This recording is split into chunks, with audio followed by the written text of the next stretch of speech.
I began this year's sermon series in November with this question: what connects you to what you value most in this life?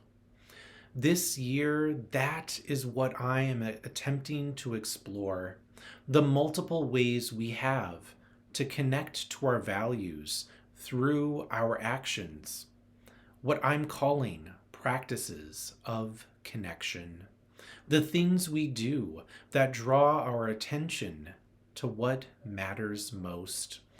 Some might call these things spiritual practices, but I believe they have as much or more to do with the physical realm as the spiritual one.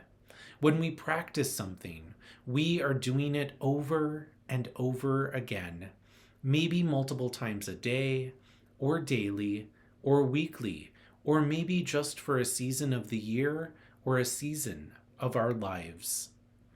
Why do these things, though? Most of the world's religions have practices to help people remember their adherence to a path and to be reminded about the values of that religion. Beyond today's topic of justice, I've spoken about fasting and charity or generosity, and we will also be exploring worship, pilgrimage, prayer, meditation, rites and rituals, and Sabbath or rest over the coming months.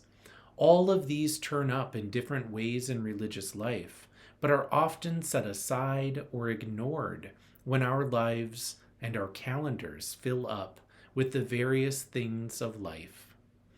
When we do not let go of these practices completely, they call us back. If we get too busy for a time, but a holiday comes along, the idea is that they invite us back into the tradition. If we forget for a few years, the practices are waiting for us to pick them up again or to discover some of them for the first time. Social justice is an aspect of our Unitarian Universalist tradition that has long called in new people, been a source of debate and conflict within our congregations, and led to some of the most powerful and transformative experiences. 20th century Unitarian theologian James Luther Adams had this to say about our religious lives and the practice of justice. A faith that is not the sister of justice is bound to bring people to grief. It thwarts creation, a divinely given possibility. It robs them of their birthright of freedom in an open universe. It robs the community of the spiritual richness latent in its members. It reduces the person to a beast of burden and slavish subservience to a state, a church, or a party, a god made by human hands.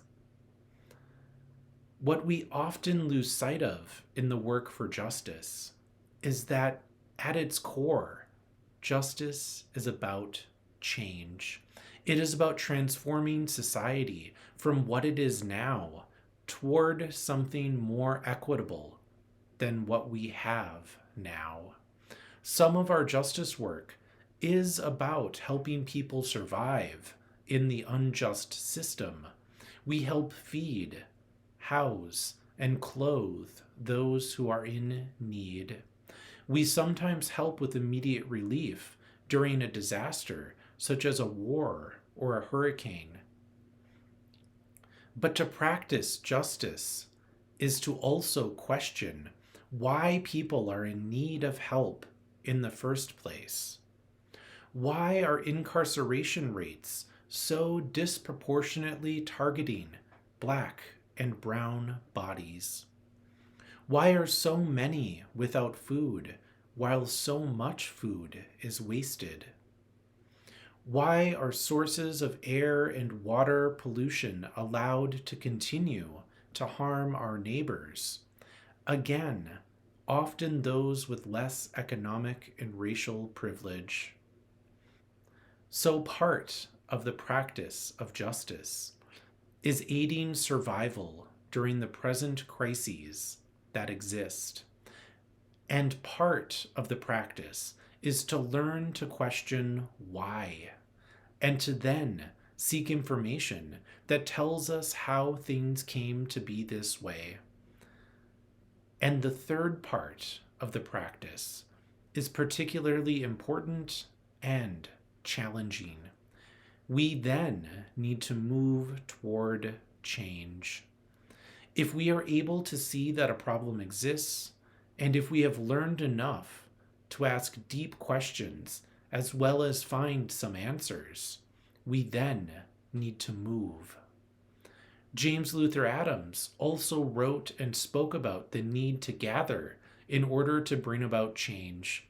He called this voluntary associations, and these voluntary associations were the indispensable discipline of social responsibility. We lift up the voluntary nature of our gathering each Sunday when we collect the offering and practice our voluntary associations when we have our meetings, our book clubs, and make plans together for how to organize things like phone banks to call for legislative change. As Adams put it, this sort of association provides the opportunity for discussion, for assembling neglected facts, and for scrutinizing and overcoming mere propaganda. It offers a means for bringing a variety of perspectives into interplay. It offers the means of breaking through old social structures in order to meet new needs.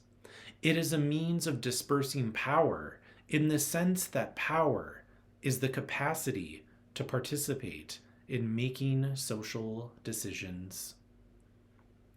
Adams also rightly points out, in short, the voluntary association is a means for the institutionalizing of gradual revolution.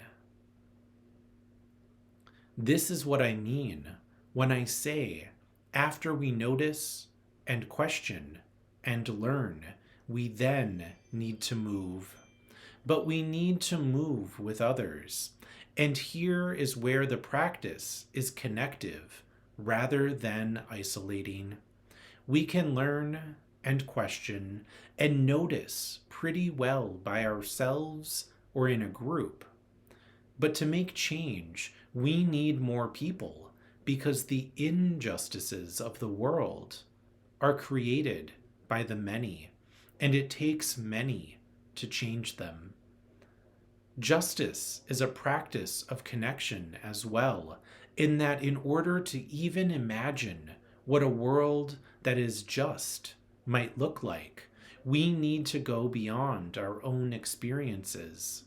Some of us have direct experiences of marginalization due to race, class, sex, gender, identity, sexual orientation, age, neurodiversity, or other ways we categorize people and then use these categories to privilege some.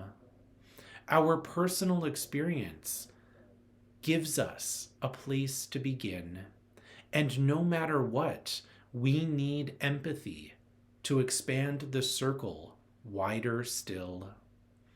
Through a practice of justice, we deepen our own humanity as we consider what it means to create systems that hold all of us, and not only some of us, as having inherent worth and dignity.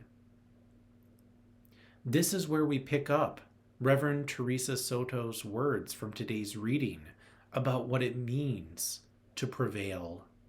We do not win before we start. Instead, we begin to move toward something new, and it is now that we can choose what to do next and the next thing after that.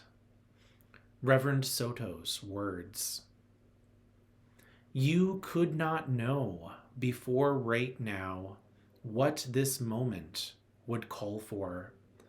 Knowing, you now move toward greater strength.